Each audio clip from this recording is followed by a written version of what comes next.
నమస్తే. Super star Mahesh Babu హీరోగా దర్శక ధీరుడు రాజమౌళి రూపొందిస్తున్న కొత్త చిత్రంపై హైప్ ఏ స్థాయిలో ఉందో కొత్తగా చెప్పాల్సిన పని లేదు. ఇది వేల కోట్ల సినిమా అవుతుంది అనే అంచనాలు ఉన్నాయి. సుదీర్ఘ కసరత్తు తర్వాత ఇటీవలే ఈ సినిమా షూటింగ్ మొదలైంది. ప్రస్తుతం ఒరిస్సాలో వేసిన భారీ సెట్టింగ్స్ మధ్య చిత్రీకరణ జరుగుతోంది. కొందరు ఇప్పుడు జరుగుతున్నది రిహార్సల్స్ షూట్ అని అంటున్నప్పటికీ అదేమీ కాదన్న అభిప్రాయాలు వినిపిస్తున్నాయి. మామూలుగా రాజమౌళి సినిమా అంటే సెట్స్ నుంచి చిన్న పిక్ కూడా లీక్ కాకుండా పకడ్బందీ భద్రత ఉంటుంది. కానీ ఈ సినిమా విషయంలో మాత్రం ఏదో తేడా జరుగుతోంది. వరుసగా లీకులు వచ్చేస్తున్నాయి.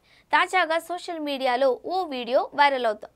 మహేష్ మీద తీసిన ఓ కీలక సన్నివేశానికి సంబంధించిన వీడియో అది. అందులో మహేష్ రగ్గడు లుక్లో నడిచి రావడం, ఓ వ్యక్తి వెనుక నుంచి అతన్ని ముందుకు తోయడం, వీల్ చైర్ మీద కూర్చున్న వ్యక్తి ముందు మహేష్ మోకరెళ్లడం కనిపిస్తోంది. ఈ సన్నివేశం చూసి ఈ సినిమా కథ విషయంలో కథలు అల్లేస్తున్నారు సోషల్ మీడియా జనాలు. వీల్ చైర్లో ఉన్నది పృథ్వీరాజ్ అని, అతనే విలన్ అని, అతడికో పెద్ద లక్ష్యం ఉంటుంది అని, అది తనతో పాటు ఎవరూ సాధించలేని పరిస్థితుల్లో మహేష్ బాబును పట్టుకుని వచ్చి తాను చెప్పిన పని చేయక తప్పని పరిస్థితిని కల్పిస్తాడు అని, తర్వాత మహేష్ ఆ లక్ష్యం బహుశా నిధిని వెతికి పట్టుకోవడం లాంటిది కావచ్చు, సాధించడం కోసం బయలుదేరాడు. ఈ క్రమంలో అతను చేసే సాహసాల నేపథ్యంలో కథ నడుస్తుంది అని సోషల్ మీడియాలో ఓ ప్రచారం నడుస్తోంది.